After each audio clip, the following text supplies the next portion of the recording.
ಇನ್ನೊಂದು ಹೇಳಬೇಕು, ಸನ್ಯಾಸಿ ಅಂತ ಏನೋ ಒಂದಿದೆ ಅಲ್ವ ನಮ್ಮಲ್ಲಿ, ಅಥವಾ ಸ್ವಾಮಿ, ಅದಕ್ಕೆ ಪರಿಪೂರ್ಣವಾದ ಅರ್ಥವನ್ನು ಕೊಟ್ಟಂಥ ಯಾರಾದರೂ ಒಬ್ಬ ವ್ಯಕ್ತಿ ಇದ್ದರೆ ಈ ನಮ್ಮ ಹಿಂದೂ ಸಂಸ್ಕೃತಿಯಲ್ಲಿ ಇವರೇನೆ.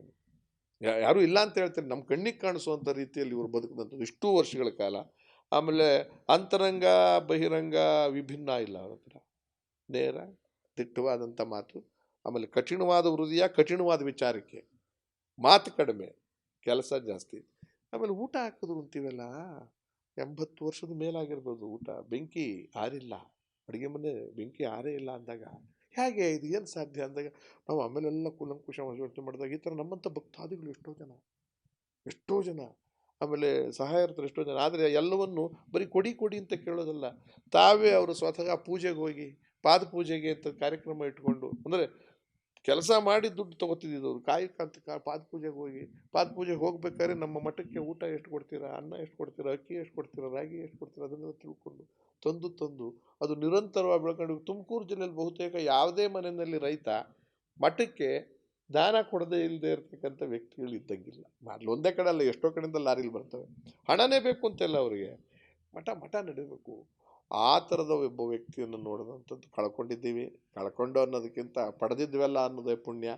ಈಗ ನಾವು ಅವರು ಹಾಕಿಕೊಟ್ಟ ದಾರಿಯನ್ನು, ಆದರ್ಶವನ್ನು, ಅವೆಲ್ಲಕ್ಕಿಂತ ಹೆಚ್ಚು ನಮಗೇನೋ ಒಂದು ಹೇಳ್ಕೊಟ್ಟಿದ್ದಾರಲ್ಲ, ಮನುಷ್ಯನಾಗು.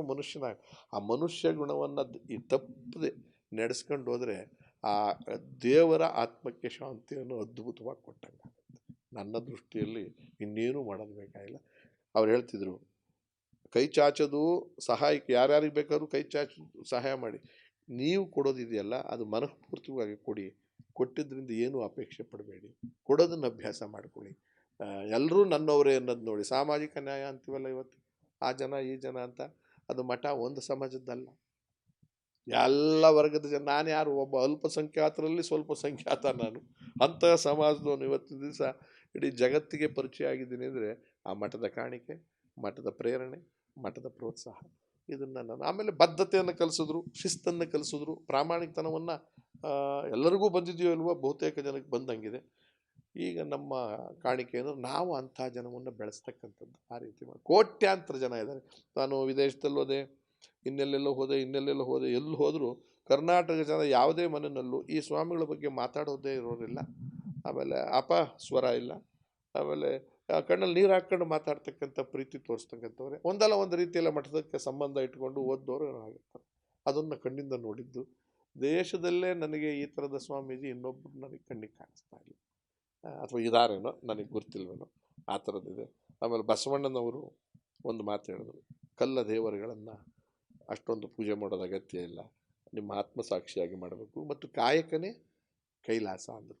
ಅವರು ಯಾವ ಮಟ್ಟಕ್ಕೆ ಹೋದರು ಅಂದರೆ, ಒಂದು ಅನುಭವ ಮಂಟಪ ಅಂತಕ್ಕಂಥದ್ದನ್ನು ಜ್ಞಾನಿಗಳನ್ನೆಲ್ಲ ಸೇರಿಸ್ಕೊಂಡು ಎಲ್ಲ ವರ್ಗದವರು ಚಿಂತನೆ ಮಾಡಿ ಅದನ್ನು ರಾಜ್ಯದ ಸರ್ಕಾರಕ್ಕೋ ಅಥವಾ ಸಾರ್ವಜನಿಕರಿಗೋ ಕೊಡ್ತಕ್ಕಂಥ ತಿಳುವಳಿಕೆ ಕೊಡ್ತೀವಿ. ಅದರಿಂದ ಇನ್ನೂ ಮುಂದುವರೆದಿವರು ಅಂಥ ಬುದ್ಧಿವಂತರನ್ನು ಅಥವಾ ಯೋಗ್ಯರನ್ನು ತಯಾರು ಮಾಡೋ ಕ್ಷೇತ್ರ ಆಗೋಯ್ತಲ್ಲ ಮಠ. ಬುದ್ಧಿಜೀವಿಗಳ ಕ್ಷೇತ್ರ ಅಲ್ಲ, ಬುದ್ಧಿಜೀವಿಗಳನ್ನು ತಯಾರು ಮಾಡ್ತಕ್ಕಂಥ ಕ್ಷೇತ್ರ. ನಾವೆಲ್ಲ ಈ ಮಟ್ಟಕ್ಕೆ ಬೆಳೆಯೋದಕ್ಕೆ ಯಾರು ಕಾರಣ? ಆ ಥರದ ಈ ಅನುಭವ ಮಂಟಪ ಇದೆಯಲ್ಲ, ಸಿದ್ಧಗಂಗಾ ಮಠದ ಅನುಭವ ಮಂಟಪ ಅಮೋಘವಾದ ಅನುಭವ ಮಂಟಪ. ಇವತ್ತು ನಾನೇನಾದರೂ ಒಬ್ಬ ಮನುಷ್ಯನಾಗಿದ್ದರೆ, ಮಾನವನಾಗಿದ್ದರೆ, ಸ್ವಲ್ಪ ಕನಿಕರ ಇದ್ದರೆ, ಸ್ವಲ್ಪ ಪ್ರಾಣ ಇದ್ದರೆ